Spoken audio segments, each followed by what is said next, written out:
ആ വെയിലിലെ ക്യാരക്ടറിൽ ഞാൻ ആ പർട്ടിക്കുലർ സീൻ ചെയ്യുമ്പോൾ ഞാൻ ഈ പറഞ്ഞ അലർച്ചയിലകത്തുനിന്ന് വരുന്നു, അത് കഴിഞ്ഞ് കട്ട് വിളിക്കുന്നു, സെറ്റിൽ മൊത്തം ചിരി. അപ്പോൾ ഇത്ര സീരിയസ് ആയിട്ടൊരു സീനിൽ എങ്ങനെയാണ് ഇവരെല്ലാവരും എന്തിനാ ചിരിക്കണമെന്ന് എനിക്ക് മനസ്സിലായില്ല പെട്ടെന്ന്. അപ്പോൾ ശരത്ത് അതിൻ്റെ ഡയറക്ടർ പറഞ്ഞു, ചേച്ചി ഒരു പൊന്ന് ചേച്ചി, ചേച്ചിയുടെ വരവ് കണ്ടിട്ട് ആ കുട്ടികൾ ആ ജീവനം കൊണ്ട് ഓടി രക്ഷപ്പെട്ടതാണ്. ഈ ജോൺ ചേട്ടൻ കയ്യിൽ നിന്ന് ഇടുന്ന അപ്പം മൊമെന്റിലാണ് ഈ ആ ഉറുമ്പില്ലാത്ത ചായയൊക്കെ അന്നേരം. അത് സീൻ കഴിഞ്ഞ് കഴിഞ്ഞപ്പോൾ എന്നോട് എല്ലാവരും പറഞ്ഞു കേട്ടോ, ഭയങ്കര മനസാന്നിധ്യമാണ്, വേറെ ആരെങ്കിലും ആണെങ്കിൽ ചിരിച്ച സീൻ കൊളവാക്കിയേനെന്ന്. കാരണം അത് അപ്പം പറഞ്ഞതാ. മൊത്തത്തിൽ സീൻ എടുത്ത് കഴിഞ്ഞിട്ട് എനിക്ക് ക്ലോസ് വയ്ക്കുമ്പോഴത്തേക്കും 1-2 സെക്കൻഡ് അത്രയല്ലേ പോവുള്ളൂ. ഇത് പക്ഷേ ആ ഫുൾ സോങ് അവിടെ പ്ലേ ചെയ്ത് ഫുൾ സോങ്ങിനും എൻ്റെ ഇമോഷൻസ് എത്തുവാണ്. മാം இந்த சீனில் உங்களோட ஒரு கண்ணில் നിന്നും ഒരു சொட்டு തണ്ണി വരണം, അത് இந்த റൈറ്റ് ഐയിൽ നിന്നും மட்டும்தான் വരണം. അപ്പോൾ അത് ആക്ച്വലി എന്നെ തന്നെ ചലഞ്ച് ചെയ്യുന്ന ഒരു സാധനമായിരുന്നു. അങ്ങനെ വരുമോയെന്ന് എനിക്കറിയില്ല, സീരിയസ്ലി എനിക്കറിയില്ല. സിനിമ എന്താ ഇങ്ങനെയാണോ, സ്ത്രീകൾക്ക് വർക്ക് ചെയ്യാൻ പറ്റുന്ന ഒരു തൊഴിലിടമാണോ, ഇങ്ങനെ അഡ്ജസ്റ്റ് ചെയ്ത് കൊടുത്താൽ മാത്രമേ അവസരങ്ങൾ കിട്ടുള്ളൂ? എന്നെ കൂടുതലും ഡയറക്ടേഴ്സിൻ്റെ ഭാഗത്തു നിന്നാണ് വിളിച്ചിട്ടുള്ളത്. അപ്പം ചില വർക്കുകൾ വന്നിട്ട് ലാസ്റ്റ് മിനിറ്റ് എൻ്റെ അടുത്തൊന്ന് പോയിട്ടൊക്കെ ഉണ്ട്. അപ്പോൾ അതെന്താ കാര്യം എന്ന് ചോദിക്കുമ്പം അത് പ്രൊഡ്യൂസർ സൈഡിൽ നിന്ന് വേറെ ആളിനെ കൊണ്ടുവന്നിട്ടാണ്. അത് എങ്ങനെ വന്നു എന്നൊന്നും എനിക്കറിയില്ല. സീരിയസ്ലി അവരെന്ത് ചെയ്തിട്ടാണ് അവർക്ക് ആ ക്യാരക്ടർ കിട്ടുന്നതെന്ന് പറയാൻ ഞാൻ ആളല്ല. ഒരൊറ്റ ആളാണ് എന്നോട് ചോദിച്ചിട്ടുള്ളത്. ഓക്കെ, അപ്പം അന്ന് ആ ചോദിച്ചത് സത്യത്തിൽ ഞാനത് പേയ്മെൻറ്റ് അഡ്ജസ്റ്റ്മെൻറ്റ് എന്നുള്ളതാണ് ഞാൻ മനസ്സിലാക്കിയത്. അപ്പം ഞാൻ പറഞ്ഞപ്പോൾ പുള്ളി അങ്ങനെയല്ല ഇതിങ്ങനെയാണെന്ന് പറഞ്ഞപ്പോൾ എനിക്ക് പെട്ടെന്ന് ഉള്ളിൽ നിന്നൊരു ചിരിയാണ് വന്നേ. അതായത് ഞാൻ ചിരിച്ചു. അപ്പോൾ ആളെൻ്റെ അടുത്ത് ദേഷ്യപ്പെട്ടു, എന്താ ചിരിക്കുന്നേന്ന് ചോദിച്ചിട്ട്. ഹാർവിയോറ, the exclusive collection of adenium plants. ഇനി നിങ്ങളുടെ വീടിന്റെ അകത്തളങ്ങളിൽ ഹാർവിയോറ അഡീനിയം പ്ലാന്റ്സ് പുഷ്പിച്ചു നിൽക്കും. വെബ്സൈറ്റ് വഴി ഓർഡർ ചെയ്ത് കഴിഞ്ഞാൽ ഇന്ത്യയിൽ എവിടെയും ഫ്രഷ് ആയി ഞങ്ങൾ അഡീനിയം പ്ലാന്റ് നിങ്ങളുടെ വീട്ടിൽ എത്തിച്ചു തരും. കൂടുതൽ വിവരങ്ങൾക്കായി ഹാർവിയോറ വെബ്സൈറ്റ് സന്ദർശിക്കുക.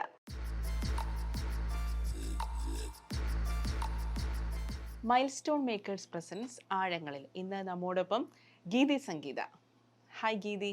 Hello, how are you? I am good, too good. നമ്മളെ ഈ ചുരുളിയുടെ സമയത്ത് ഇന്റർവ്യൂ എടുത്താണ്, പിന്നെ കുറേ നാളായിട്ട് കണ്ടിട്ടുമില്ല, സംസാരിച്ചിട്ടുമില്ല. ഇപ്പോഴാണ് വർഷങ്ങൾക്ക് ശേഷം അല്ലേ? അതെ. ഈ ചുരുളി കഴിഞ്ഞ സമയത്ത് ഇറങ്ങിയ സിനിമകളിൽ ഏത് സിനിമ എടുത്തു നോക്കിയാലും അതിലൊക്കെ ഗീതി ഞാൻ കാണുമായിരുന്നു. ഇപ്പൊ ഇല്ലേ? അതിനെ കുറിച്ചാണ് ഞാൻ പറയാൻ വന്നത്. ഇപ്പം 2004-ലാണെങ്കിലും 2005-ന്റെ തുടക്കത്തിലാണെങ്കിലും ഇപ്പം സിനിമകളുടെ ഒരു എണ്ണം നോക്കുകയാണെങ്കിൽ, ഞാനിപ്പോൾ ഇൻസ്റ്റഗ്രാമിലൊരു റീല് കണ്ടായിരുന്നു ഗീതിയുടെ.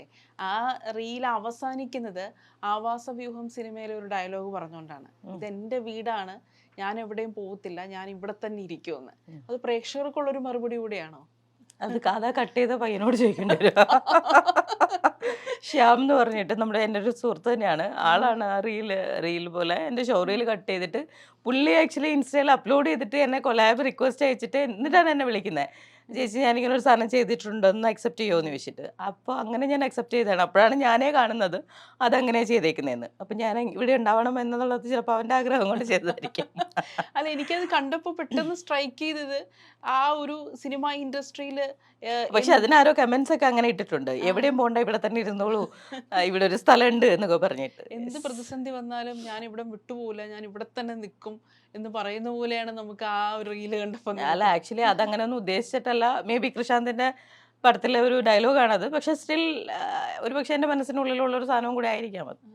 അപ്പോൾ ഞാനിങ്ങനെ പറയുന്നത് 2004-ലും 2005-ലും 2004-2005 ഞാൻ ഇവിടെ അല്ല 2024-ലും 2025-ലും സോറി കേട്ടോ 2024-ലും 2025-ലും സിനിമകളുടെ എണ്ണത്തിൽ കാര്യമായൊരു കുറവുള്ളതുപോലെ എനിക്ക് തോന്നി. എൻ്റെയോ? അതെ. അല്ല, ആക്ച്വലി പടങ്ങളുണ്ടായിരുന്നു, പക്ഷെ പലതും ഇറങ്ങുന്ന സമയം മാറി മാറിയിട്ട് ആണെന്നുള്ളത് കൊണ്ടാണ്. മനസ്സിലായില്ലേ? ചിലത് കുറച്ച് ഗ്യാപ്പ് എടുത്തിട്ടൊക്കെയാണ് ഇറങ്ങുന്നത് എന്നുള്ളത് കൊണ്ടാണ്. ആ സമയത്തൊക്കെ ഷൂട്ട് ചെയ്ത പല പടങ്ങളും ഇനിയും ഇറങ്ങാനുണ്ട്, റിലീസ് ആവാനുണ്ട്.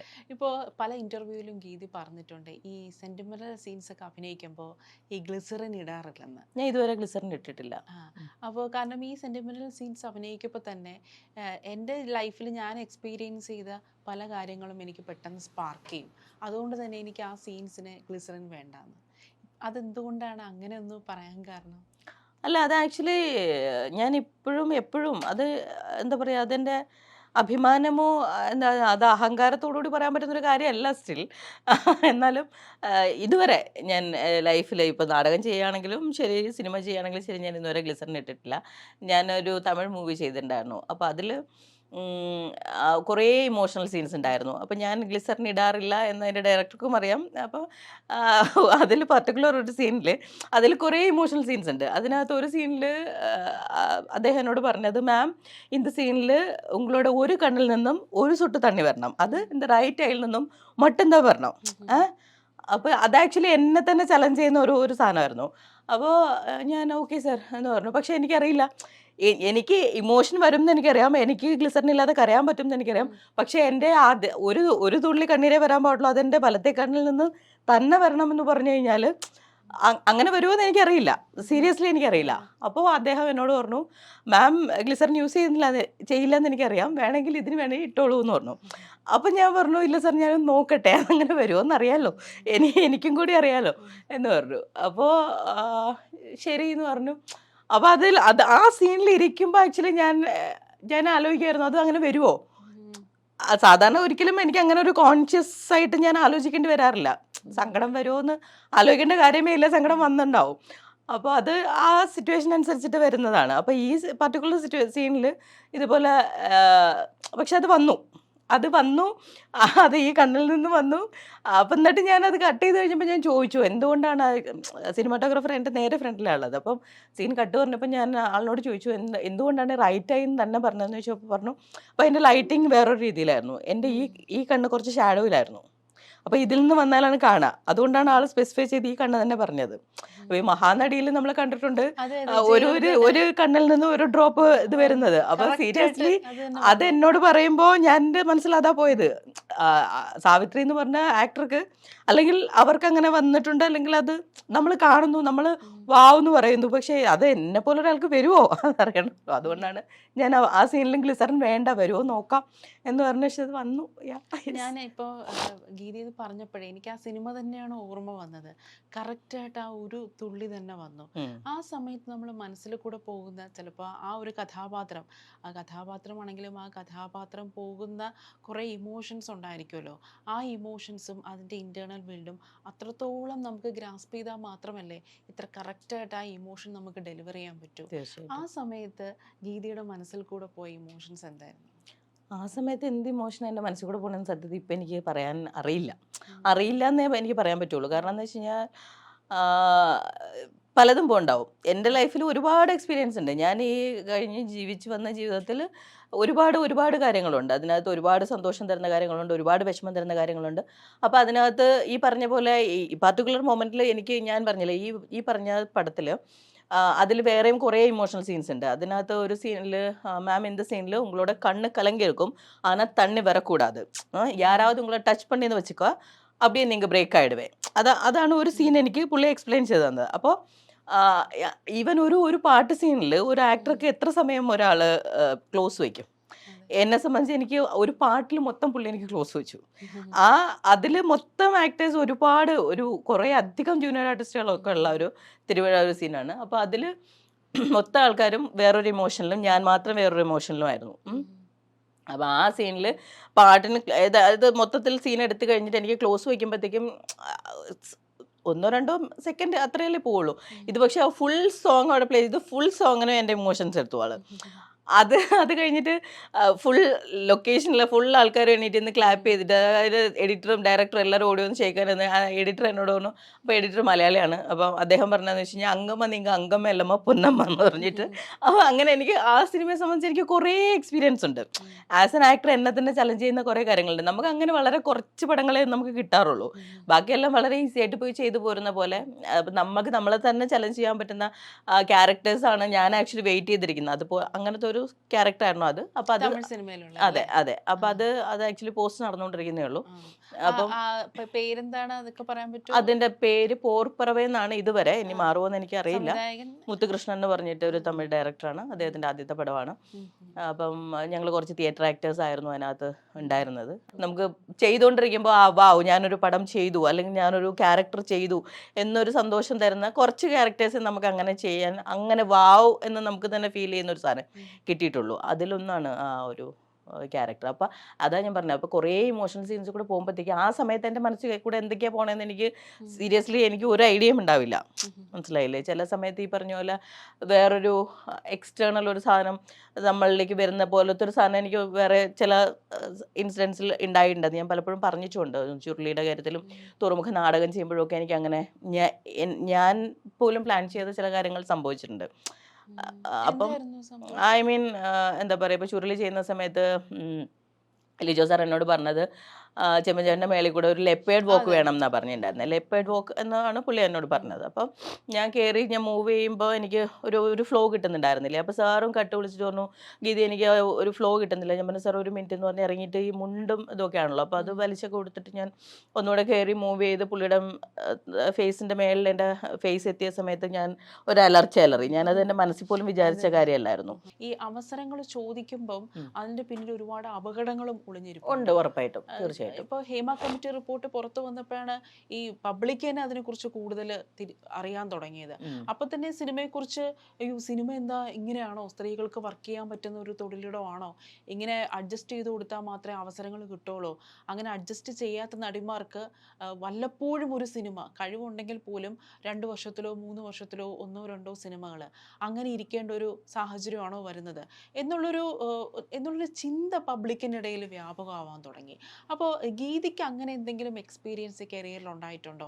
ഇങ്ങനെ സെക്ഷൽ ഫേവേഴ്സ് ചോദിക്കുക, അങ്ങനെ എന്തെങ്കിലുമൊക്കെ എക്സ്പീരിയൻസ്? ഞാൻ ആക്ച്വലി ഈ ആൾക്കാരുടെ ഈ കൺസേണിനെ കുറിച്ചിട്ട് ഞാൻ ഈ ഇടയ്ക്കും ഞാനൊരു റൈറ്റപ്പ് പോലെ ഒരു സാധനത്തിൽ കൊടുത്തിട്ടുണ്ടായിരുന്നു. അതായത് അങ്ങനെയാണെങ്കിൽ ഒരിക്കലും ഞാൻ ഇത്രയും കാലം ഈ ഇൻഡസ്ട്രിയിൽ നിൽക്കത്തില്ലായിരുന്നു. ഞാൻ 2017 എൻ്റെ ആദ്യത്തെ സിനിമ സംഭവിക്കുന്നത്. ഇപ്പോൾ 2025 ഞാനിപ്പോഴും വർക്ക് ചെയ്തുകൊണ്ടിരിക്കുന്നുണ്ട്. ആക്ച്വലി ഇവിടെ ആരെയും കമ്പൽ ചെയ്തൊന്നും ചെയ്യില്ല എന്നുള്ളതാണ് എൻ്റെ എക്സ്പീരിയൻസ് എന്നാണ് ഞാൻ ഈ പറയുന്നത്. ഉറപ്പായിട്ടും അത് ചിലപ്പോൾ ചിലർക്ക് അത് തെറ്റായി തോന്നിയേക്കാം അവരുടെ എക്സ്പീരിയൻസ് എന്ന്. അങ്ങനെയുള്ള ആൾക്കാരെ കുറിച്ചിട്ടല്ല ഞാൻ ഈ പറയുന്നത്. എനിക്ക് എൻ്റെ കാര്യം മാത്രമേ പറയാൻ കഴിയുള്ളൂ. അതാണ് ഞാൻ ഈ പറയുന്നത്.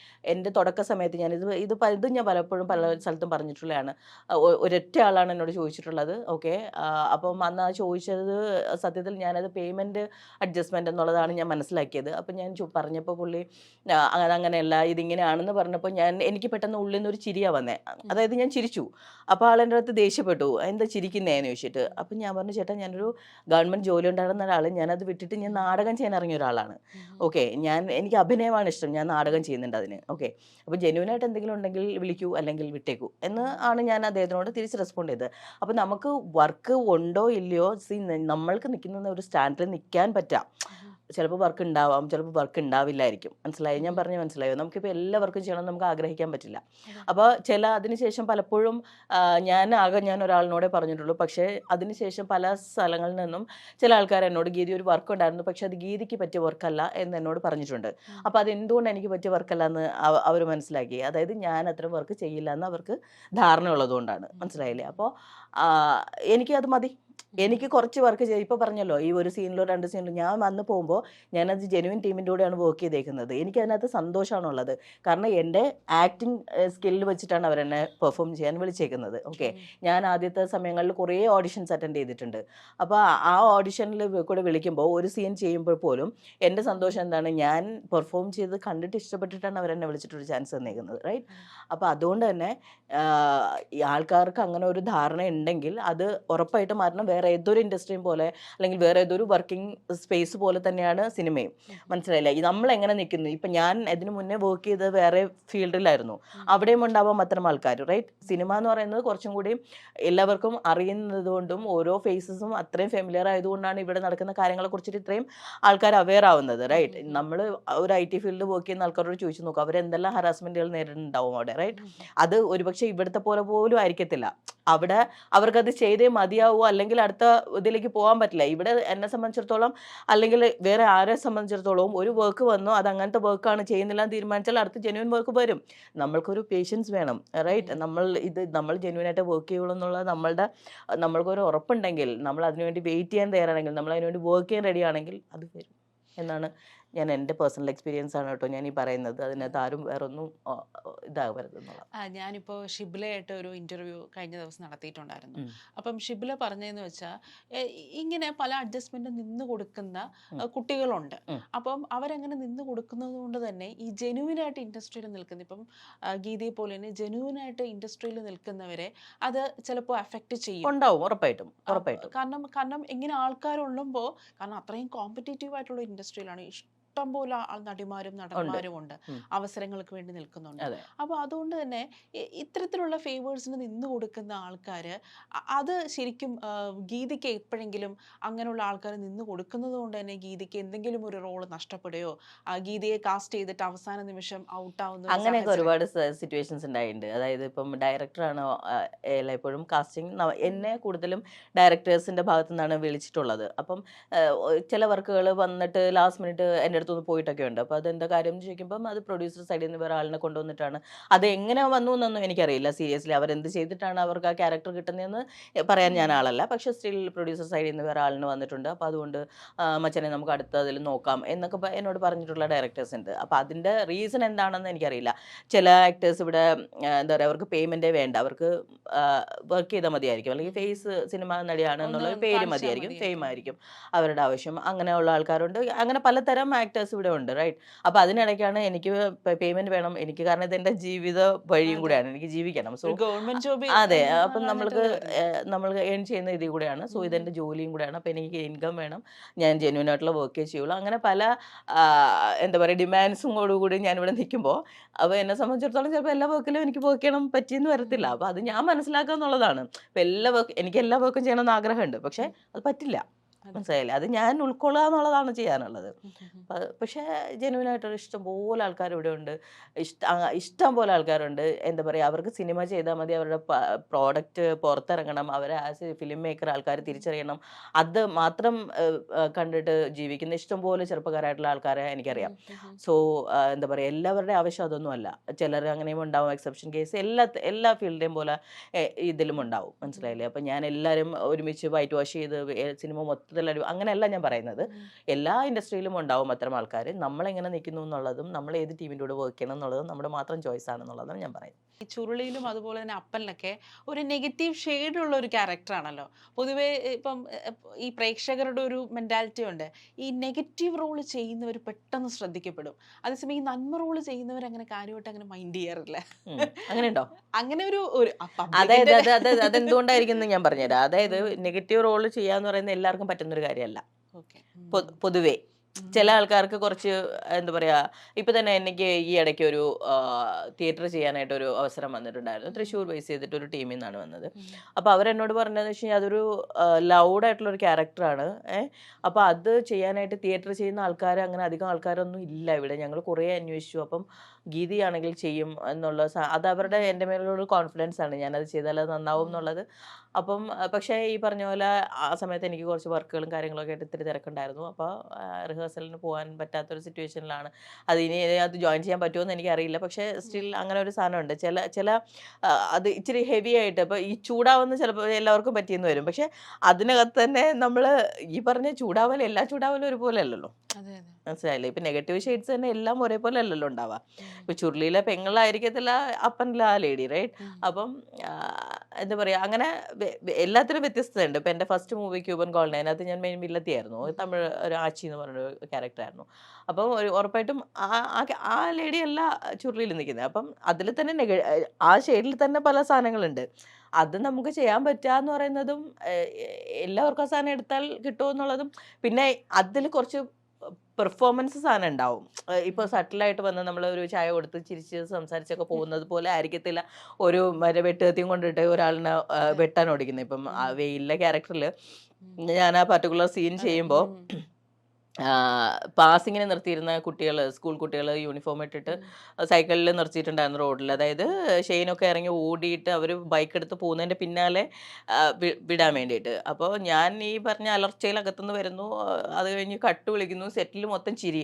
അപ്പം ഇത്ര സീരിയസ് ആയിട്ടൊരു സീനിൽ എങ്ങനെയാണ് ഇവരെല്ലാവരും എന്തിനാ ചിരിക്കണമെന്ന് എനിക്ക് മനസ്സിലായില്ല പെട്ടെന്ന്. അപ്പോൾ ശരത്ത് അതിൻ്റെ ഡയറക്ടർ പറഞ്ഞു, ചേച്ചി ഒരു പൊന്ന് ചേച്ചിയുടെ വരവ് കണ്ടിട്ട് ആ കുട്ടികൾ ആ ജീവനം കൊണ്ട് ഓടി രക്ഷപ്പെട്ടതാണ്.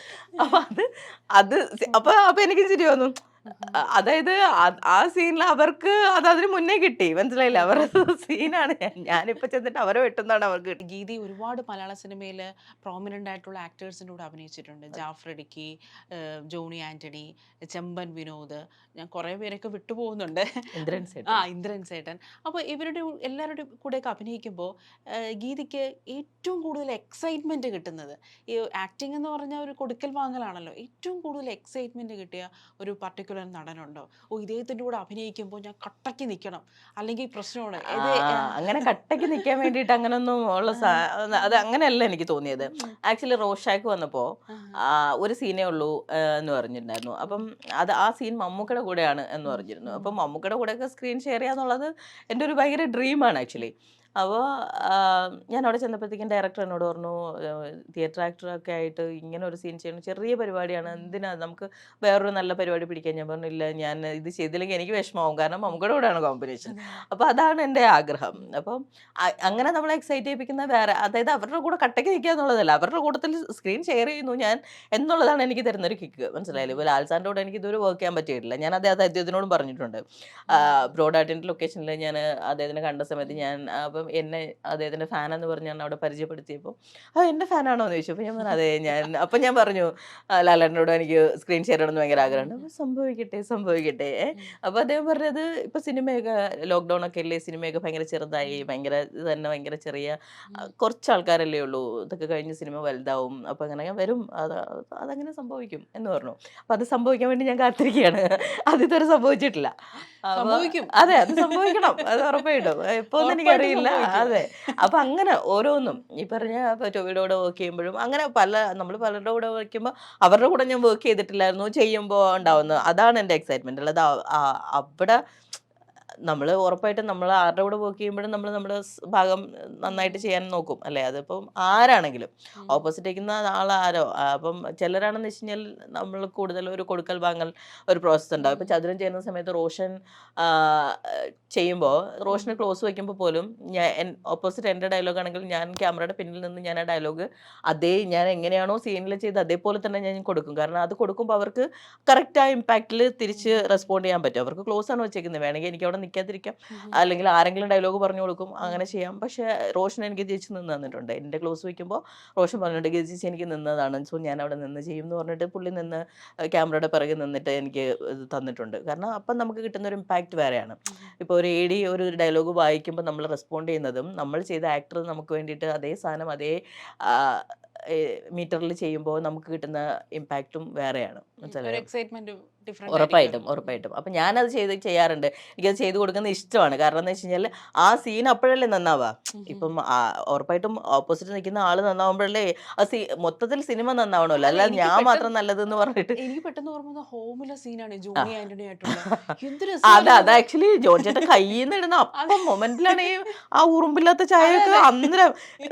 അത് സീൻ കഴിഞ്ഞ് കഴിഞ്ഞപ്പോൾ എന്നോട് എല്ലാവരും പറഞ്ഞു കേട്ടോ, ഭയങ്കര മനസാന്നിധ്യമാണ്, വേറെ ആരെങ്കിലും ആണെങ്കിൽ ചിരിച്ച സീൻ കൊളവാക്കിയേനെന്ന്. കാരണം അത് അപ്പൊ പറഞ്ഞതാ, അത് സ്ക്രിപ്റ്റിലുള്ള സാധനമൊന്നും അല്ല, അദ്ദേഹം അന്നേരം കൈ നിട്ടതാണ്. അപ്പൊ അതിന്റെ കൂട്ടത്തിൽ നമ്മൾ പിടിച്ചു നിൽക്കാന്ന് പറയുന്നൊരു സാധനം ഉണ്ടല്ലോ, അത് നമ്മളുടെ ഒരു മനസാന്നിധ്യം എന്ന് പറയാൻ പറ്റുള്ളൂ. അല്ല, ഇതേപോലെ കൈ നിട്ടിടാനുള്ള ശ്രമങ്ങൾ ജാഫർക്കൊക്കെ ഈ പറഞ്ഞ പോലെ ഭയങ്കരമായിട്ട് സ്പോണ്ടേനിയസ് ആയിട്ട് കൈ നിടുന്ന ആൾക്കാരാണ്. അപ്പൊ അവർക്കൊക്കെ നമ്മളോട് വർക്ക് ചെയ്യാൻ താല്പര്യമാണ്. ജാഫർക്ക് ഈ പറഞ്ഞ പോലെ ഞങ്ങൾ ഒരുമിച്ച് ഒരു സീൻ ഈ പറഞ്ഞ പോലെ ഒരു വലിയൊരു സീൻ ഒറ്റ ടേക്കിൽ ഇതാക്കിയിട്ടുണ്ട്. അപ്പൊ പുള്ളിക്കൊക്കെ ആ ഒരു സാധനമാണ്. ഗീതി കൊച്ചെ നമ്മള് ഇതിനകത്ത് വേറൊരു പരിപാടിയില്ല, നമ്മളിത് അതായത് ആ ഫസ്റ്റ് ഞാൻ ഈ പറഞ്ഞ പോലെ ആദ്യത്തെ ടേക്കിൽ വിശ്വസിക്കുന്ന ഒരാളാണ്. അതായത് നമ്മൾ ഭയങ്കര സ്പോണ്ടേനിയസ് ആയിട്ട് വരുന്ന ഒരു സാധനമാണ് അത്. പിന്നീട് വരുന്ന എല്ലാം അതിന്റെ റിപ്പീറ്റേഷൻസ് ആയിരിക്കാം.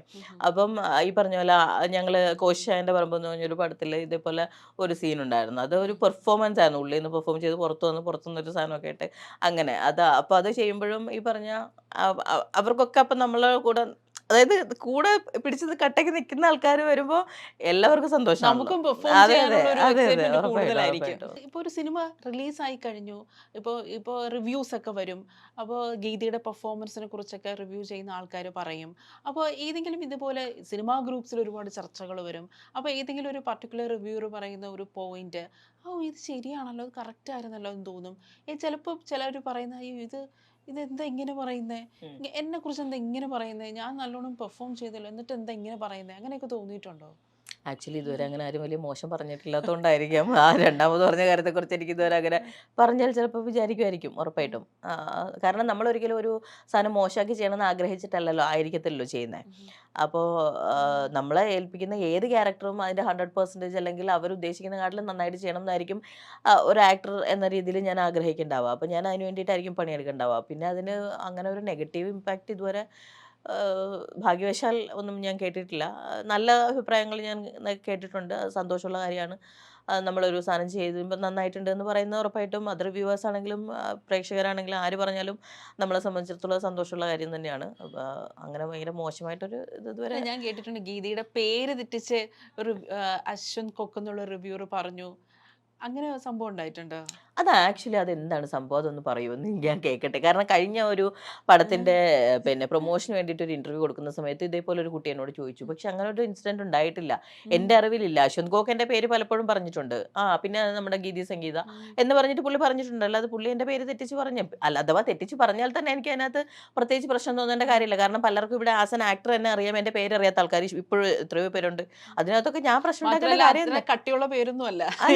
അല്ല അങ്ങനെയല്ല, ചിലർക്ക് ചിലപ്പോൾ കിട്ടത്തില്ലായിരിക്കും, എന്തോ എനിക്കറിയത്തില്ല. ചിലർ പേരിനെ കുറിച്ച് അവെയർ അല്ല, പേരിങ്ങനെ ആയിരുന്നല്ലേ എന്ന് ചിലപ്പോൾ ചിലർ ചോദിക്കാറുണ്ട്. അപ്പം അല്ലെങ്കിൽ ഗീതി എന്ന് പറഞ്ഞൊരു ആക്ടർ, അപ്പോൾ അതാരാ, അപ്പോൾ അവർ വേറെ സെർച്ച് ചെയ്തു, ഇവരാണോ ഇത്, ആ പേരെങ്ങനെയാണോ, അങ്ങനെയൊക്കെ പലരും പറഞ്ഞ് ഞാൻ കേട്ടിട്ടുണ്ട്. അതിനകത്തൊന്നും അങ്ങനെ പ്രശ്നം ഉണ്ടാക്കേണ്ട എന്ത് കാര്യമുള്ളതെന്ന് എനിക്ക് മനസ്സിലായില്ല. ഇത് ആക്ച്വലി എന്താണ് സംഭവം? ഇതിന് മുന്നേ ഒരു കുട്ടിയും ഒരു ഇന്റർവ്യൂവിൽ എൻ്റെ അടുത്ത് അത് ചോദിച്ചിട്ടുണ്ട്. ഇല്ല, ഞാൻ ആ വീഡിയോ അശ്വന്ത് കൊക്കിന്റെ ആ ഒരു വീഡിയോ ഞാൻ കണ്ടിട്ടില്ല. ഇതേപോലെ ഞാൻ വാർത്തകളിൽ വായിച്ചതാണ്. അതെവിടെയാണ് വാർത്ത വന്നതെന്ന് എനിക്കറിയില്ല കേട്ടോ. ഈ പർട്ടിക്കുലർ ഒരു കുട്ടി ഇതേപോലെ ഇടിമഴക്കാരൻ്റെ പ്രൊമോഷൻ നടക്കുന്ന സമയത്ത് ഒരു ഇന്റർവ്യൂവിൽ എന്നോട് ചോദിച്ചു, ചേച്ചി ഇങ്ങനെ അശ്വന്ത് ഗോക്ക് പേര് തെറ്റിച്ച് പറഞ്ഞു, ചേച്ചി പ്രശ്നം ഉണ്ടാക്കിയോ? ഞാൻ പറഞ്ഞു അതെപ്പോൾ ഞാൻ എന്ത് പ്രശ്നം ഉണ്ടാക്കി ഞാൻ അറിഞ്ഞില്ലല്ലോ. അത് ഞാൻ പറഞ്ഞു അതെനിക്കിപ്പോൾ കാണിച്ചിട്ട് നിങ്ങൾ ബാക്കി ഇന്റർവ്യൂ ചെയ്താൽ മതി ഇതുവരെ ഞാൻ പറഞ്ഞു. കാരണം അങ്ങനെ ഒരു ഇൻസിഡന്റ് ഇല്ല. അശ്വന്ത് ഗോക്ക് പേര് തെറ്റിച്ച് പറഞ്ഞാൽ എന്ത്, പറഞ്ഞില്ലെങ്കിൽ എന്ത്, ആൾ എൻ്റെ പേര് പലപ്പോഴും പറഞ്ഞിട്ടുണ്ട്. അങ്ങനെ പേര് തെറ്റിച്ചൊന്നുമില്ല ആദ്യം മുതൽ. എന്നിട്ട് ചില ആൾക്കാർ എന്നോട് ചോദിച്ചിട്ടുണ്ട്, എന്താ പറയുക, നമ്മളുടെ കൂടെ വർക്ക് ചെയ്യുന്ന ആൾക്കാർ തന്നെ ചില ആൾക്കാർ ആദ്യമായിട്ട് പുള്ളി എൻ്റെ പേര് പറഞ്ഞ സമയത്ത് കോക്കിനൊക്കെ അറിയാലേ ഗീതിന്ന്. അപ്പൊ ഞാൻ പറഞ്ഞ അതാൾ നോക്കുമായിരിക്കുമല്ലോ ആരൊക്കെയാണ് ആക്ടേഴ്സ്, അവർക്ക് കിട്ടുന്ന സോഴ്സ് വെച്ചിട്ട് അവർ നോക്കുമല്ലോ, നോക്കിയിട്ടായിരിക്കുമല്ലോ അവർ പറയുന്നത്. ചിലർക്ക് കിട്ടത്തില്ല, ചിലർക്ക് അങ്ങനെ ചില ഇപ്പം എന്താ പറയുക, ചില ആക്ടേഴ്സിന്റെ പേര് അവരുടെ പേരെന്താണെന്ന് അറിയില്ല എന്നൊക്കെ പറഞ്ഞ് ചിലർ റിവ്യൂ ചെയ്യുന്ന ഞാൻ കണ്ടിട്ടുണ്ട്. അപ്പം ചിലത് സെർച്ച് ചെയ്തിട്ട് കിട്ടാഞ്ഞിട്ടായിരിക്കും അവരങ്ങനെ പറയുന്നത്. ഭാഗ്യവശാലോ എന്തോ എനിക്കറിയത്തില്ല, എൻ്റെ പേര് ആൾ ഇതുവരെ അങ്ങനെ തെറ്റിച്ച് പറയേണ്ട ഒരു സിറ്റുവേഷൻ വന്നിട്ടില്ല. ഈവൻ ആള് എന്താ ഗരുഡൻ കണ്ടിട്ടാണെന്ന് തോന്നുന്നു, ഞാനതിലൊരു സീനിലേ ഉള്ളൂ ആക്ച്വലി. പക്ഷെ ആള് പറഞ്ഞു അങ്ങനെ നമ്മുടെ ഗീതി സംഗീതയ്ക്ക് മോക്ഷം കിട്ടിയിരിക്കുകയാണ് എന്ന് പറയണ്ടായിരുന്നു. അപ്പൊ അതാ റിവ്യൂ എനിക്ക് കുറെ പേര് അയച്ചു തന്നു. അങ്ങനെ ഉണ്ടല്ലോ, ഇപ്പൊ പുള്ളി പേര് പറഞ്ഞിട്ട് നമ്മുടെ പേര് പറഞ്ഞിട്ട് ഒരു റിവ്യൂവിൽ പേര് പറയുമ്പോൾ കുറെ ആൾക്കാർ നമുക്കത് അയച്ചു തരും. അതായത് അവർക്ക് അതൊരു എക്സൈറ്റ്മെന്റ് ആണ്, ആളിങ്ങനെ പറഞ്ഞു.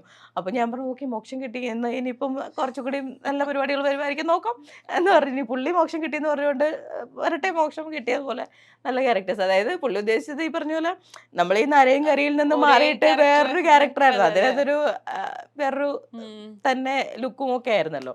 അപ്പൊ അതുകൊണ്ടായിരിക്കാം അങ്ങനെ പറഞ്ഞിട്ടുണ്ടാവുക. അപ്പം അങ്ങനെ ഒരു ഇൻസിഡന്റ് ഇല്ല ആക്ച്വലി. എന്തിനാണ് അങ്ങനെ ഒരു സംഭവം, അത് എവിടെ വന്ന ആ ന്യൂസ് ആക്ച്വലി ഞാൻ കണ്ടിട്ടില്ല. ഞാനിങ്ങനെ റിസർച്ച് ചെയ്തതിന്റെ ഭാഗമായിട്ട് ഞാൻ കണ്ടതാണ്. അപ്പോഴാണ് ഞാൻ വിചാരിച്ചത് ഇങ്ങനെ ഒരു സംഭവം ഉണ്ടോ. ഇത് പറഞ്ഞാൽ അയാളും വിചാരിക്കണ്ടാവും ഇവരിപ്പോ എന്താണോ പറഞ്ഞത്. എനിക്കറിയില്ല കേട്ടോ അങ്ങനെ ഒരു ഇൻസിഡന്റ്. ഞാൻ അതിനെക്കുറിച്ച് അവെയർ ആയത് തന്നെ ആ കുട്ടി പറഞ്ഞപ്പോഴാണ്. അപ്പോഴും എനിക്കറിയത്തില്ല ഇതിൽ അവർ കണ്ടേന്ന് എനിക്ക് ഇതുവരെ മനസ്സിലായിട്ടില്ല. ഇപ്പൊ ഈ പ്രൊമോഷണൽ ഇന്റർവ്യൂസിന്റെ കാര്യം പറഞ്ഞപ്പോഴാണ് ഈ പല നടിമാരും ഈ പ്രൊമോഷണൽ ഈവൻസിൽ പങ്കെടുക്കുന്നതിൽ അവർ പല ബുദ്ധിമുട്ടുകളും പറയാറുണ്ട്. പ്രത്യേകിച്ച് പല നടിമാർക്കും ഈ ഫസ്റ്റ് ഡേ വനിതാ തിയേറ്ററിൽ പോവാൻ തന്നെ പലർക്കും പേടിയാണ്. കാരണം ഈ പല ഓൺലൈൻ മീഡിയസും ഈ അവരുടെ ക്യാമറ ആംഗിൾസ്, ഇപ്പൊ ഒരു നടി പരാതി കൊടുത്തൊരു ഓൺലൈൻ മീഡിയ പൂട്ടുക തന്നെ ചെയ്തു. അപ്പോൾ ഗീതിക്ക് അങ്ങനെ ഒരു എക്സ്പീരിയൻസ് ഉണ്ടായിട്ടുണ്ടോ? ആക്ച്വലി ഇല്ല. ആക്ച്വലി വനിതയിൽ നമ്മൾ ചില സമയത്ത് പോകാൻ നമുക്ക് മടി തോന്നും എന്നുള്ളത് സ്വാഭാവികമാണ്. അത് ഈ പറഞ്ഞ ഇവരുടെ ഇതുകൊണ്ടല്ല, മൊത്തത്തിൽ അവിടെ ഒരു ഭയങ്കരമായ ക്രൗഡും പരിപാടിയുമായിരിക്കും. പിന്നെ അതേപോലെ നമ്മൾ ഇറങ്ങുന്നപ്പോഴത്തേക്കും കുറേ മീഡിയാസ് ഉണ്ടാവും. അപ്പം നമ്മൾ അവരുടെ അടുത്ത് എല്ലാം അഭിപ്രായം പറയാൻ നിൽക്കേണ്ടി വരും. അപ്പം അതൊരു ചില സമയത്ത് നമ്മൾ അത്ര കംഫർട്ട് ആയിരിക്കത്തില്ല. നമ്മൾ ഒരു അഭിപ്രായം പറയുമ്പോൾ നമ്മൾ ജെന്യുവനായിട്ട് വേണമല്ലോ പറയാനായിട്ട്, അല്ലേ? അപ്പം നമ്മൾക്ക് ചിലപ്പോൾ ജെന്യുവനായിട്ട് അഭിപ്രായം പറയാൻ പറ്റാത്ത ഒരു സാഹചര്യം ആയിരിക്കാം. അപ്പം നമ്മൾ നമ്മൾ എന്ത് ചെയ്യും, നമ്മൾ എന്തെങ്കിലും പറഞ്ഞിട്ട് പോകേണ്ടി വരും, അല്ലെങ്കിൽ നമ്മൾ ഇവരെ ഒഴിവാക്കി പോകേണ്ടി വരും. ആ സിറ്റുവേഷൻ ഒഴിവാക്കാൻ വേണ്ടിയിട്ട് അങ്ങോട്ടേക്ക് പടത്തിന് പോവാന്ന് പറയുന്ന ഒരു സിറ്റുവേഷൻ ചില സമയങ്ങളിൽ നമ്മൾ നമുക്ക് വേറെ എവിടെയെങ്കിലും പടം കണ്ടാൽ പോരെ എന്നുള്ള സാധനത്തിൽ നമ്മൾ വേറെ ഏതെങ്കിലും നല്ല തിയേറ്ററിൽ പോയിട്ട് കാണാം എന്ന് വിചാരിക്കാറുണ്ട്. അപ്പം അതാണ് അതിനകത്തൊരു സാധനം. പിന്നെ ഈ പറഞ്ഞ അവിടെ പിന്നെ നമുക്കറിയാം ഈ പറഞ്ഞ അവരുടെ ആംഗിൾസും സാധനങ്ങളും ഒക്കെ അത് പർട്ടിക്കുലർ ചില ആൾക്കാരൊക്കെ ഫോക്കസ് ചെയ്തിട്ട് അങ്ങനെ ചെയ്യുക. കാരണം അവർക്ക് അവരുടെ റീച്ചാണ് അവർ നോക്കുന്നത്, അങ്ങനെയൊക്കെ ആയിട്ട്. അപ്പം